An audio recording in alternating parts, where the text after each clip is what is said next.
So how much would it cost to secure the power grid from a terror attack or a solar flare? And where should the money come from? Let's ask Maryland Congressman Andy Harris, who's on the Appropriations Committee and a member of the Electromagnetic Pulse Caucus. All right, Congressman, thanks so much for being with us. How much would it cost and who should pay to reinforce our grid? Judge, it would cost about $2 billion to protect us from the EMP, probably a little bit more to protect us against the kind of kinetic attack that we saw in San Jose. And to be honest with you, I think part of the problem in Washington right now is everybody wants to find someone to pay for. But to put it in perspective, the Department of Energy has a $30 billion budget. The Solyndra Loan Guarantee Program had $1.5 billion to companies that went bankrupt. We could have paid for hardening the grid almost just from that program. Well, okay, and when you say Solyndra, I mean, the government was investing in this so-called energy program that at the end of the day everyone knew was going belly up and wasn't going to work. So why can't, I mean, this is not a partisan issue. There are bills that have been proposed, the SHIELD law, SHIELD bill, and then SIPA. Why is it taking so long for Congress? I mean, everybody wants to be a hero here. Why not do it? Look, in the last Congress, we passed the GRID Act out of the House, which addressed this exactly. It authorized FERC to do the regulations. They could regulate against cyber, kinetic, EMP, and it stalled in the Senate. So it's interesting that 4 senators are now writing about it, but they had the opportunity last year to actually solve this problem. And again, we don't have to go and pass this on to ratepayers.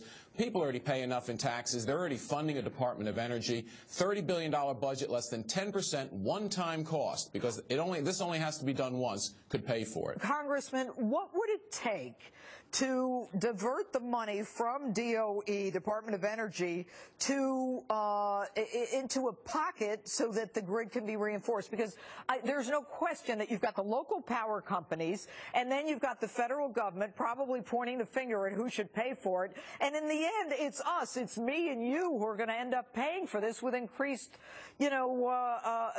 costs. So what would it take to divert the money from energy to the grid?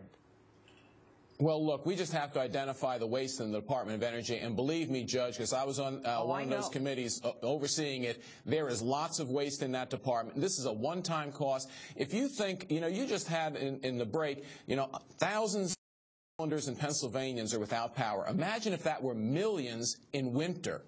Oh, It's not just transportation, it's heating.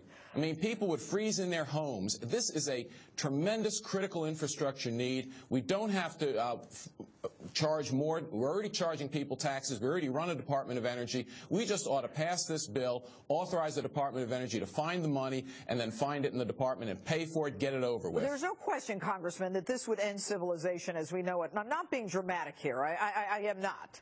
You're not. You just heard the former Secretary of Transportation talking about the issue and what it would do to everything. But at the same time, if we all agree that it's a problem, what needs to be done in Congress? Is it a question of who gets credit for it? Because with all due respect, Congressman, I don't think anybody gives a damn if we end up paying for it, because we're going to end up paying for it anyway. So why can't we get these bills out of committee and the Senate to pass what the House passed?